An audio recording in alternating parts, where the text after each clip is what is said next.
Hello everyone, तुम्हा सर्वांचं स्वागत आहे माझ्या मिनी ब्लॉगमध्ये। मम्मीची जेवणाची तयारी चालू होती। मी माझ्या छोट्या बहिणीचा बर्थडे होता, त्यासाठी तिला सरप्राईज देण्यासाठी मी नेरूळला गेले। पप्पांनी, मी आणि मोहन भाऊजींनी मिळून, आम्ही तिघांनी मिळून मस्त असं डेकोरेशन केलं। ती जॉबला गेली होती, जॉबवरून आल्यावरती हे डेकोरेशन पाहून खुश झाली।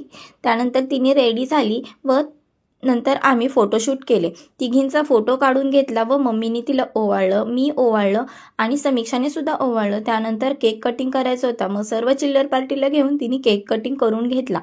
केक कटिंग झाला व केक नंतर मम्मीनी, पप्पानी आणि देवानी तिला भरवला। त्याच्यानंतर मस्त असं तिला छोटं मोठं आम्ही गिफ्ट दिलं। सर्वांनी मिळून जेवण करून घेतलं। त्यानंतर मस्त जेवणानंतर स्वीट असं आईस्क्रीम होतं, मग आईस्क्रीमही खाल्लं व बघता बघता माझी बहीण छोटी 20 वर्षाची झाली। सर्वांना तिने आईस्क्रीम सर्व केलं व मी आता माझ्या घरी यायला निघाले। मम्मीने हळदी कुंकू दिलं व मी घरी यायला निघाले। व्हिडिओ आवडली तर लाईक करा।